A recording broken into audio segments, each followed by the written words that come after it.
আসসালামু আলাইকুম student, online ক্লাসে তোমাদেরকে স্বাগতম। ডিগ্রি দ্বিতীয় বর্ষের ক্লাস নিতে যাচ্ছি। ডিগ্রি দ্বিতীয় বর্ষের অর্থনীতি তৃতীয় পত্র সামষ্টিক অর্থনীতি নিয়ে আজকে আলোচনা করব। আমি এর আগের ক্লাসে তোমাদেরকে সিলেবাস সম্পর্কে এবং প্রথম চ্যাপ্টার সম্পর্কে কিছু দিক নির্দেশনা দিয়েছি। আজ আমরা যেটা সিলেবাসের দ্বিতীয় অধ্যায় ন্যাশনাল ইনকাম নিয়ে আলোচনা করব। তাহলে জাতীয় আয় বা ন্যাশনাল ইনকাম বলতে আমরা কি বুঝি? একটি নির্দিষ্ট সময়ে, সাধারণত এক বছরে, একটি দেশে যে পরিমাণ চূড়ান্ত দ্রব্য ও সেবা উৎপাদিত হয় তার আর্থিক মূল্যের সমষ্টিকে জাতীয় আয় বলে। তাহলে একটা দেশে অনেক ধরনের দ্রব্য উৎপাদিত হয়, তবে তার মধ্যে আমার নিতে হবে কি চূড়ান্ত দ্রব্য এবং সেবা। চূড়ান্ত দ্রব্য এবং সেবা নিয়ে তার আর্থিক মূল্যের সমষ্টি। আর্থিক মূল্যের সমষ্টি মানে ওই দ্রব্যকে, তার দ্রব্যের পরিমাণকে তার দাম দিয়ে গুণ করতে হবে। ঠিক আছে? তাহলে মনে করো তোমার একটি দেশে Q1, Q2, Q3 পরিমাণ দ্রব্য উৎপাদিত হলো। ঠিক আছে? Q1, Q2, Q3 দ্রব্য উৎপাদিত হলো। তাহলে Q1 দ্রব্যের দাম হচ্ছে P1, Q2 দ্রব্যের দাম হচ্ছে P2, Q3 দ্রব্যের দাম হচ্ছে P3। তাহলে তার আর্থিক মূল্যের সমষ্টি বের করতে বলেছে। তাহলে আর্থিক মূল্যের সমষ্টি হচ্ছে তাদেরকে পরস্পর গুণ করা। তাহলে 1 নং দ্রব্যের পরিমাণকে 1 নং দ্রব্যের দাম দিয়ে গুণ করা, 2 নং দ্রব্যের দামকে 2 নং দ্রব্যের পরিমাণ দিয়ে গুণ করা, 3 নং দ্রব্যের দামকে 3 নং দ্রব্যের পরিমাণ দিয়ে গুণ করা এবং এই তিনটা একসাথে যোগ করা। যোগ করে আমি যেটা পাবো সেটা হচ্ছে আমাদের ন্যাশনাল ইনকাম বা জাতীয় আয়। তাহলে আমার যে কথাটা আরেকটু বলতে চাই সেটা হচ্ছে চূড়ান্ত দ্রব্য এবং সেবা কি। তাহলে আমরা জানি দ্রব্য 3 প্রকার, একটা হচ্ছে প্রাথমিক, আর একটা হচ্ছে মাধ্যমিক, আর একটা হচ্ছে চূড়ান্ত। তাহলে আমাদের দ্রব্য 3 পর্যায়ে যাবে। যেমন প্রথমে যদি প্রাথমিক দ্রব্য হয় তুলা, তারপর হচ্ছে মাধ্যমিক সুতা, সুতা থেকে তৈরি হবে কাপড়। তাহলে এখানে আমি তুলা এবং সুতার দাম অর্থনীতিতে বিবেচনা করতে পারবো না, কারণ কাপড়ের দামের মধ্যে তুলা এবং সুতার দাম অন্তর্ভুক্ত আছে। তাহলে আমার এই চূড়ান্ত দ্রব্যটার আমাদের নিতে হবে। তাহলে যে কোনো প্রোডাক্টের ক্ষেত্রে, সেটা খাদ্যদ্রব্য হোক, বস্ত্র হোক, সেখানে আমরা চূড়ান্ত দ্রব্য এবং সেবা নিব এবং তাকে তার দাম দিয়ে গুণ করে আর্থিক মূল্যের সমষ্টিকে যোগ করে আমি জাতীয় আয় নির্ণয় করতে পারবো।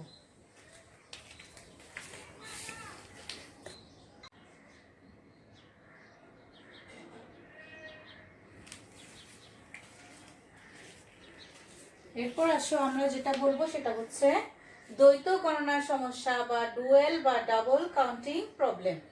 তাহলে যে আমি জাতীয় আয়ের সঙ্গে বলেছি কি আমাদের চূড়ান্ত দ্রব্য এবং সেবাকে কাউন্ট করতে হবে। যদি আমি চূড়ান্ত দ্রব্য এবং সেবা না নিই কি সমস্যা হতে পারে সেটা বলতে গিয়ে দ্বৈত গণনা সমস্যার উদ্ভব হয়েছে। দ্বৈত গণনা মানে 2 বার গণনা। ঠিক আছে? তাহলে আমি ওখানে তুলা, সুতা, কাপড় বলেছি। একই রকম ভাবে এখানে গম, ময়দা, রুটি। আর এখানে গম হচ্ছে প্রাথমিক পণ্য, ময়দা মাধ্যমিক পণ্য এবং রুটি হচ্ছে আমাদের চূড়ান্ত পণ্য। তাহলে গম থেকে যখন আমি ময়দা তৈরি করেছি, এটার দাম প্রথমে ছিল গম 10 টাকা, ময়দা হয়ে গেছে 15 টাকা। তার মানে 5 টাকা বেড়েছে। এই 5 টাকা আমার গম থেকে যখন ময়দা হয়েছে তখন এই 5 টাকা যোগ হয়ে গেছে। তাহলে আমার গমের দাম আলাদাভাবে বলার দরকার নেই, কারণ ময়দার দামের মধ্যেই গমের দামটা আছে। ময়দা থেকে যখন রুটি তৈরি হলো তখন রুটির দাম দেখো আবার বেড়ে গেছে, কারণ রুটির দামের মধ্যে গমের দামও আছে, ময়দার দামও আছে। তাহলে আমি যদি চূড়ান্ত পণ্য নিয়ে, আমার রুটির দাম চূড়ান্ত পণ্য হচ্ছে 30 টাকা আমি পাবো। কিন্তু যদি প্রাথমিক পণ্য এবং মাধ্যমিক পণ্য দুইটাই নিই তাহলে আমাদের জাতীয় আয় বেড়ে দাঁড়াবে 10, 15, 30 যোগ করলে 55। তাহলে আমাদের প্রকৃত জাতীয় আয় হচ্ছে 30, কিন্তু আমার গণনাকৃত জাতীয় আয় হচ্ছে 55। ঠিক আছে? তার মানে এটা হচ্ছে প্রকৃত জাতীয় আয়। এটা হচ্ছে আমাদের প্রকৃত জাতীয় আয়। আর এটা হচ্ছে গণনাকৃত জাতীয় আয়। তার মানে আমি গণার সময় বেশি গণে ফেলেছি। এখন তুমি যদি জাতীয় গণনাকারী হয়ে থাকো, তুমি একবার গম উৎপাদনকারীর কাছে গেলা, গমের দাম লিখলা 10 টাকা, ময়দা উৎপাদনকারীর কাছে গেলা, ময়দার দাম লিখলা 15 টাকা, আবার যারা রুটি পরোটা বানায় ওখানে উৎপাদন করলে 30 টাকা। তাহলে এভাবে করে যোগ করলে প্রকৃত জাতীয় আয়টা বেশি হয়ে গেছে, কিন্তু আমাদের গণনাকৃত জাতীয় আয়টা বেশি হয়ে গেছে, কিন্তু আমাদের প্রকৃত জাতীয় আয় হচ্ছে এটা। তাহলে আমাদের প্রাথমিক এবং মাধ্যমিক পণ্য অন্তর্ভুক্ত করা যাবে না, কারণ চূড়ান্ত দ্রব্যের মধ্যে এই দুইটা দ্রব্যের দামই অন্তর্ভুক্ত আছে। কিন্তু যদি তুমি ভুল করে প্রাথমিক এবং মাধ্যমিক দ্রব্য অন্তর্ভুক্ত করো দুইবার, তাহলে দুইবার গণনা করেছে, এদিকে একবার এদিকে একবার। হ্যাঁ, গমের দাম ময়দার মধ্যে একবার আছে, রুটির মধ্যে একবার আছে। তুমি যদি আবার আবার গম ময়দাকে নিয়ে আসো, এটা দুইবার গণনা হয়ে যাবে। এই জন্য এটাকে বলা হচ্ছে দ্বৈত গণনা সমস্যা। দ্বৈত গণনা সমস্যার ফলে আমি প্রকৃত যা জাতীয় আয় তার চেয়ে আমার যে গণনা করেছি সেই জাতীয় আয়টা বেশি হয়ে পড়ে।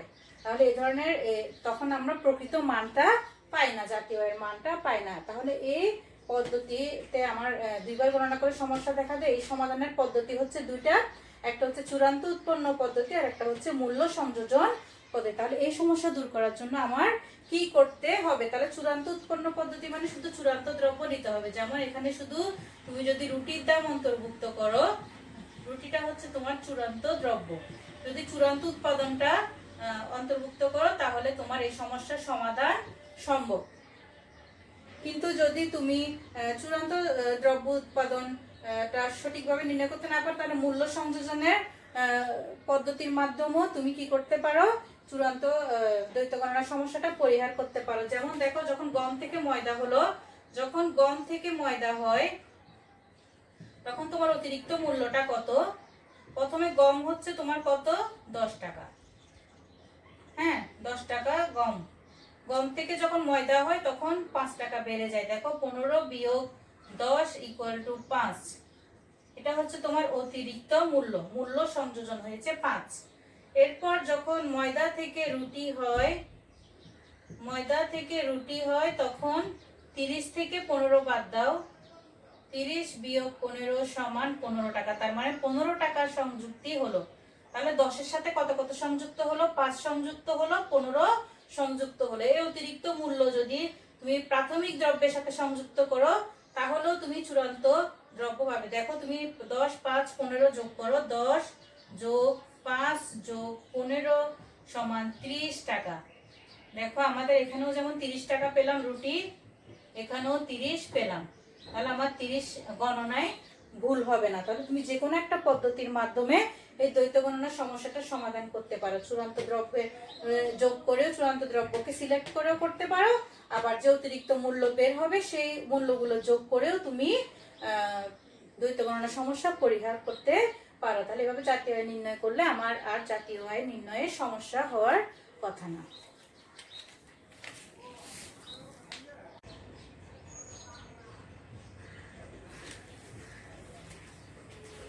এরপর আসো জাতীয় আয় পরিমাপের পদ্ধতিগুলো জেনে নিই। তাহলে আমাদের তিনটা পদ্ধতি আছে। এক নম্বর হচ্ছে উৎপাদন পদ্ধতি বা প্রোডাকশন মেথড, আয় পদ্ধতি ইনকাম মেথড, ব্যয় পদ্ধতি এক্সপেন্ডিচার মেথড। তাহলে মনে করো তুমি নিজে চিটাগাং থেকে ঢাকায় যাবা, তুমি সড়ক পথেও যেতে পারো, আকাশ পথেও যেতে পারো বা রেল পথেও যেতে পারো, কিন্তু তোমার মূল উদ্দেশ্য হচ্ছে ঢাকায় যাবো, তুমি যে কোনো পদ্ধতিতে যেতে পারো। তাহলে এখানে আমাদের মূল উদ্দেশ্য হচ্ছে জাতীয় আয় পরিমাপ করা। আমি যে কোনো একটা পদ্ধতি আমার দেশের সুবিধা অনুযায়ী আমি বেছে নিতে পারি। তাহলে দেখো, উৎপাদন পদ্ধতি কোনটা? উৎপাদন পদ্ধতিতে তাহলে উৎপাদন নিয়ে আসতে হবে। দেখো, এখানে 1 নং দ্রব্যের উৎপাদন, 2 নং দ্রব্যের উৎপাদন, 3 নং দ্রব্যের উৎপাদন আমি নিয়ে এসেছি। আমার এরকম দেশে যতগুলো উৎপাদন হবে সবগুলো উৎপাদন নিয়ে আসবো। তাদের উৎপাদনকে যদি তাদের নিজস্ব দাম দিয়ে গুণ করি এবং তাদের সমষ্টিকে বের করি, তাহলে আমি উৎপাদন পদ্ধতিতে জাতীয় আয় পাবো। আমি সংজ্ঞায় যে কথাটা বলেছি, কোন দেশে যে পরিমাণ চূড়ান্ত দ্রব্য এবং সেবা উৎপাদন হয় তার আর্থিক মূল্যের সমষ্টিকে আমরা বলি জাতীয় আয়, এবং এই পদ্ধতিতে জাতীয় আয় নির্ণয় করা হচ্ছে আমাদের উৎপাদন পদ্ধতি। উৎপাদন এনেছি বলে আমি উৎপাদন পদ্ধতি বলছি এটাকে। 2 নাম্বার যাও আয় পদ্ধতি। তাহলে আয় কাদের? আমি কাদেরকে আয় দিচ্ছি, মানে কারা আয় করছে? দেখো, উৎপাদনের 4টা উপকরণ আছে: ভূমি, শ্রম, মূলধন, সংগঠন। তুমি যদি কোনো ভূমি তোমার কাজে লাগাও, তাহলে ভূমির মালিককে দাও খাজনা, তাহলে ভূমির মালিকের আয় কি পেলো? কি আয় পেলো ভূমির মালিক? খাজনা পেলো। তুমি যদি কোনো শ্রমিককে কাজ করাও, শ্রমিক কি পাবে? শ্রমিকের আয়টা কি? শ্রমিকের আয় হচ্ছে তার মজুরি। তুমি যদি মূলধন ব্যবহার করো, মূলধনের আয় হচ্ছে সুদ। আর যদি তুমি সংগঠন পরিচালনা করো, সংগঠনের আয় হচ্ছে মুনাফা। তাহলে তুমি আগে নিয়েছিলা উৎপাদন, এখন উৎপাদন না নিয়ে উৎপাদনের উপকরণগুলো নিবে। তাহলে উপকরণ থেকে যে আয় পাবে সেই আয়গুলো যোগ করলে আমি ইনকাম মেথডে বা আয় পদ্ধতিতে জাতীয় আয় পেয়ে যাব। যেমন এখানে আর হচ্ছে তোমাদের রেন্ট, আর মানে হচ্ছে রেন্ট বা খাজনা, ডাব্লিউ হচ্ছে ওয়েজেস, ডাব্লিউ হচ্ছে ওয়েজেস মজুরি, ডাব্লিউ হচ্ছে ওয়েজেস মজুরি, আই হচ্ছে ইন্টারেস্ট, আই হচ্ছে ইন্টারেস্ট সুদ, ইন্টারেস্ট সুদ, আর এটা হচ্ছে প্রফিট, প্রফিট বা মুনাফা, প্রফিট বা মুনাফা। তাহলে তুমি সংক্ষেপে লিখলা, যেহেতু জাতীয় আয়ের সমষ্টি লাগে, সামেশন হচ্ছে, তাহলে সামেশন চিহ্ন দিয়ে আমি বুঝাচ্ছি সমষ্টি, সামেশন চিহ্ন দিয়ে সমষ্টি বুঝাচ্ছি। তাহলে একটি দেশে যতগুলো ভূমি ব্যবহৃত হয়েছে তাদের খাজনা সামেশন আর, রেন্ট যতগুলো শ্রমিক কাজ করে তাদের মজুরি সামেশন ডাব্লিউ, ওয়েজেস, আর যত মূলধনের সুদ সামেশন আই, আর হচ্ছে মুনাফা সামেশন পাই। তুমি পাইও লিখতে পারো বা প্রফিট পি দিয়েও লিখতে পারো। তাহলে এই সবগুলো যোগ করে তুমি কি পাবে? আয় পদ্ধতিতে জাতীয় আয় পাবে। তাহলে প্রথমে আমি উৎপাদন পদ্ধতি উৎপাদন নিয়েছিলাম, আয় পদ্ধতিতে উপকরণের আয়গুলো নিলাম। তাহলে কার আয় নিলাম? উপকরণের আয়, উপকরণের আয়। তাহলে তুমি যে জব করো, তুমি যদি শ্রমিক হও, আমরা যে জবই করি না কেন আমরা শ্রমিক, তাহলে আমি একটা উপকরণ শ্রমিক, আমারও একটা আয় আছে মজুরি, ঠিক আছে? তাহলে এই উপকরণগুলোর আয় নিলে আমি আয় পদ্ধতিতে জাতীয় আয় পেয়ে যাব। এরপর আসো ব্যয় পদ্ধতিতে। তাহলে তুমি অর্থনীতিতে আমাদের দুপক্ষ থাকে। যেমন আমরা প্রথম ব্যষ্টিক অর্থনীতি যখন পড়তাম, তখন একদিকে থাকতো ক্রেতা আর একদিকে থাকতো বিক্রেতা। এখানেও একই রকম, একদিকে আছে ভোক্তা, ক্রেতা বা ভোক্তা, আর একদিকে আছে উৎপাদনকারী বা বিনিয়োগকারী। তাহলে আমি ভোগ করার জন্য একটা খরচ করি না, আমি ভোগ করার জন্য একটা খরচ করি বা ব্যয় করি। তাহলে আমার ব্যয়ের নাম হচ্ছে ভোগ ব্যয়। সি ইকুয়াল টু এখানে হচ্ছে কনজাম্পশন, ভোগ করা ইংলিশ হচ্ছে ভোগ, ইংলিশ হচ্ছে কনজাম্পশন, কনজাম্পশন ইংলিশ হচ্ছে বাংলা হচ্ছে ভোগ, আর আই হচ্ছে ইনভেস্টমেন্ট, আই হচ্ছে ইনভেস্টমেন্ট বা বিনিয়োগ। তাহলে উৎপাদনকারী কি জন্য খরচ করে? সে তার প্রতিষ্ঠানে বিনিয়োগ করার জন্য একটা খরচ করে। তাহলে আমাদের সি হচ্ছে ভোগ ব্যয়, সি হচ্ছে আমাদের ভোগ ব্যয়, আর এটা হচ্ছে আই হচ্ছে আমাদের বিনিয়োগ ব্যয়। আমি এখানে কনজাম্পশন এক্সপেন্ডিচার লিখি নাই, তোমরা এক্সপেন্ডিচার লিখতে পারো, ইনভেস্টমেন্ট এক্সপেন্ডিচার, ঠিক আছে? তাহলে ব্যয় পদ্ধতিতে জাতীয় আয় হচ্ছে একটা অর্থনীতিতে কোনো একটা দেশে যে পরিমাণ ব্যয় হয়, তাহলে ব্যয় হয় ভোগের ক্ষেত্রে হয় ভোগ ব্যয়, আর উৎপাদনকারীর ক্ষেত্রে হয় বিনিয়োগ ব্যয়। তাহলে ভোগ ব্যয় এবং বিনিয়োগ ব্যয় যোগ করে আমি যে জাতীয় আয়টা পাবো সেটা হচ্ছে আমার ব্যয় পদ্ধতি অনুসারে জাতীয় আয়, ব্যয় পদ্ধতি অনুসারে জাতীয় আয়। তাহলে আমাদের জাতীয় আয় দাঁড়ালো, জাতীয় আয় ন্যাশনাল ইনকাম, আমি এটাকে ওয়াই দিয়েও লিখতে পারি, Y equal to C plus I. ইদানিং কালে সরকারি ব্যয় যুক্ত হয়েছে, সরকারি ব্যয়, সরকারি ব্যয়কে আমরা বলি গভর্নমেন্ট এক্সপেন্ডিচার, গভর্নমেন্ট এক্সপেন্ডিচার জি। তাহলে আবার সরকারি ব্যয় যোগ করলে দাঁড়াচ্ছে সি প্লাস আই প্লাস জি, ঠিক আছে? সরকারি ব্যয় যুক্ত হলে এখন এটার সাথে যদি আমি আমদানি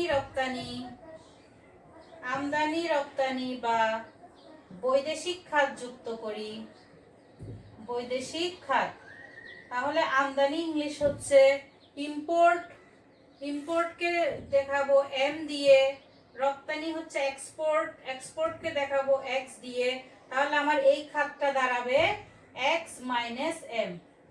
এক্স আগে রাখবো, এম পরে রাখবো, কারণ আমার জন্য লাভ হচ্ছে রপ্তানি। আমি যদি আমার দেশ থেকে বিদেশে রপ্তানি করতে পারি আমি টাকা পাবো, আর যদি বিদেশ থেকে আমার জিনিস আনতে হয় আমার টাকা চলে যাবে। তাহলে এক্স আগে রাখবো, এম পরে রাখবো, এটা যদি আমার প্লাস হয় আমার জন্য ভালো। তাহলে এই খাতটা যুক্ত হলে আমার হবে C plus I plus G plus X minus M. ঠিক আছে, তাহলে এখানে কয়টা খাত ছিল? দুইটা, একটা দুইটা, তাহলে এটাকে বলবো আমরা দ্বিখাত অর্থনীতিতে জাতীয় আয়। এখানে একটা দুইটা তিনটা খাত, তাহলে আমি বলবো তিন খাত অর্থনীতিতে জাতীয় আয়। এখানে হচ্ছে এক খাত দুই খাত তিন খাত, এটা পুরো এটা একটা চার খাত, তাহলে এটা হচ্ছে চার খাত অর্থনীতিতে আমাদের জাতীয় আয়। ঠিক আছে, আমি আর লিখলাম না, চার খাত লিখলাম। তাহলে এভাবে আমরা জাতীয় আয়গুলো হিসাব করতে পারি।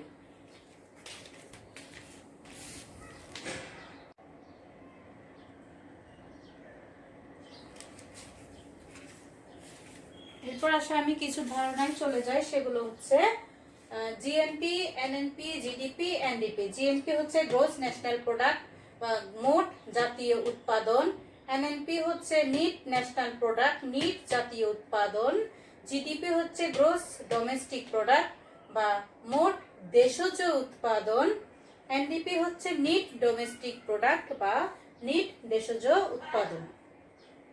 তাহলে জিএনপি বলতে কি বোঝায়? একটা দেশের ভেতরে এবং বাইরে অবস্থিত সকল নাগরিক একটি দেশে যে পরিমাণ চূড়ান্ত দ্রব্য এবং সেবা উৎপাদন করে সেটা হচ্ছে জিএনপি। তাহলে আমাদের বাংলাদেশের নাগরিক বাংলাদেশে যেমন আছে তেমন বিভিন্ন দেশে, সৌদি আরব, আমেরিকা, ইউরোপ, এসব দেশেও চাকরি করে বা এসব দেশে ইনকাম করে। তাহলে এদের আয়টা আমাদের, এদের আয়গুলো যারা দেশের বাইরে দেশের নাগরিক আছে এদের আয়টা যখন আমাদের দেশে নিয়ে আসবো তখন যে জাতীয় আয়টা পাওয়া যাবে সেটা হচ্ছে জিএনপি। তাহলে জিএনপি বা মোট জাতীয় উৎপাদনে একটা দেশের সব নাগরিককে অন্তর্ভুক্ত, সব নাগরিকের অন্তর্ভুক্ত করা, হোক সে দেশের ভেতরে হোক সে দেশের বাইরে থাকুক, তাহলে সবার আয়টা যোগ করা হয়। কিন্তু দেশের অভ্যন্তরে যদি যারা বিদেশি নাগরিক আছে ওদের আয়টা যোগ করা হয় না, ওদের আয়টা জিএনপি থেকে বাদ দেওয়া হয়। তাহলে জিএনপিতে কি অন্তর্ভুক্ত হবে? দেশের ভেতরে যারা আছে এদের আয়, আবার দেশের বাইরে যারা বাংলাদেশের নাগরিক আছে এদের আয়, এগুলো যোগ হবে, আর বাদ যাবে হচ্ছে বিদেশি নাগরিকের আয়। তাহলে এনএনপি নিট ন্যাশনাল প্রোডাক্ট, তাহলে নিট মানে হচ্ছে আমার উৎপাদন করতে গিয়ে আমার বিভিন্ন ক্ষয়ক্ষতি হয়, বিভিন্ন খরচ হয়, এই খরচগুলো আমার বাদ দিতে হবে। আমার শুধু আয় হিসাব করলে হবে না, খরচটাও বাদ দিতে হবে। তাহলে খরচটাকে আমরা বলছি ডেপ্রিসিয়েশন কস্ট, অবচয়জনিত খরচ বা ক্যাপিটাল কনজাম্পশন অ্যালাউন্স বা মূলধনের অবচয়জনিত ভাতা। তাহলে এনএনপি হচ্ছে জিএনপি থেকে জিএনপি মাইনাস ডিসি আর সিসিএ বাদ দিলে সেটা হচ্ছে আমাদের এনএনপি, অর্থাৎ মোট জাতীয় উৎপাদন থেকে মূলধনের অবচয়জনিত খরচ বাদ দিলে যা পাওয়া যাবে সেটা হচ্ছে এনএনপি। এরপর আসো জিডিপি, গ্রোস ডোমেস্টিক প্রোডাক্ট। তাহলে ডোমেস্টিক তোমরা যেমন বলো কা ওই যে ডোমেস্টিক অ্যানিম্যাল, তার ডোমেস্টিক মানে গৃহপালিত, তার মানে ওটা একটা নির্দিষ্ট ঘরের মধ্যে সীমাবদ্ধ থাকে। তাহলে এই যে ডোমেস্টিক প্রোডাক্ট দেশের উৎপাদন, এটাও দেশের ভেতরে সীমাবদ্ধ। তাহলে তোমাদের বাংলাদেশের সীমারেখা, তাহলে যেটা যদি একটা বাংলাদেশের মানচিত্র হয়, জাস্ট মজা করার জন্য, যাতে যদি বাংলাদেশের একটা মানচিত্র হয়, এই বাংলাদেশের মানচিত্রের সীমারেখার ভিতরে তোমার যা নাগরিক আছে, ঠিক আছে, তাহলে সে বাংলাদেশের হতে পারে, সে আমেরিকার হতে পারে, সে ইউরোপের হতে পারে, সে যেমনই নাগরিক হয় সে কিন্তু এই মুহূর্তে বাংলাদেশের সীমারেখার ভেতরে আসে। তাহলে বাংলাদেশের সীমারেখার ভিতরে দেশি এবং বিদেশি সকল নাগরিকের আয় অন্তর্ভুক্ত করে যে জাতীয় আয়টা পাবে সেটাকে আমরা বলবো গ্রোস ডোমেস্টিক প্রোডাক্ট বা মোট দেশজ উৎপাদন। তাহলে একটা দেশের সীমারেখার ভিতর দেশি এবং বিদেশি নাগরিকরা কোন দেশে এক বছরে যে চূড়ান্ত দ্রব্য এবং সেবা উৎপাদন করে সেটা হচ্ছে গ্রোস ডোমেস্টিক প্রোডাক্ট। তাহলে আমাদের গ্রোস ডোমেস্টিক প্রোডাক্টে কি যোগ করতে হবে? দেশের নাগরিকের আয় যোগ করতে হবে, দেশে যারা বিদেশি নাগরিক আছে এদের আয় যোগ করতে হবে। তবে এখানে যারা দেশের বাইরে যে বিদেশি নাগরিক আছে এদের আয় আমি এখানে যোগ করতাম, জিএনপি তে যোগ করতাম, কিন্তু জিডিপি তে এদের আয়গুলো বাদ দিতে হবে, কারণ তারা এই মুহূর্তে দেশের সীমারেখার ভিতরে নেই, দেশের বাইরে আছে। তাহলে জিএনপি তে আমি যে জিনিসটা যোগ করতাম জিডিপি তে এসে সেই জিনিসটা আমি বাদ দিয়ে দিচ্ছি। এখানে বিদেশি নাগরিকের আয় বাদ দিতাম, কিন্তু এখানে বিদেশি নাগরিকের আয় যোগ করছি। তাহলে এটাই হচ্ছে আমাদের ডিফারেন্স জিএনপি এবং জিডিপির মধ্যে। তাহলে এনডিপি একই রকম এনএনপির মতো, জিডিপি থেকে ডিসি বা সিসিএ বাদ দিলে পাওয়া যাবে আমাদের এনডিপি। তাহলে আমাদের আজকের আলোচনা এই পর্যন্ত। এর মধ্যে যদি কোনো কিছু বুঝতে সমস্যা হয় আমাকে কমেন্টে জানাবে। সবাইকে ধন্যবাদ। আল্লাহ হাফিজ।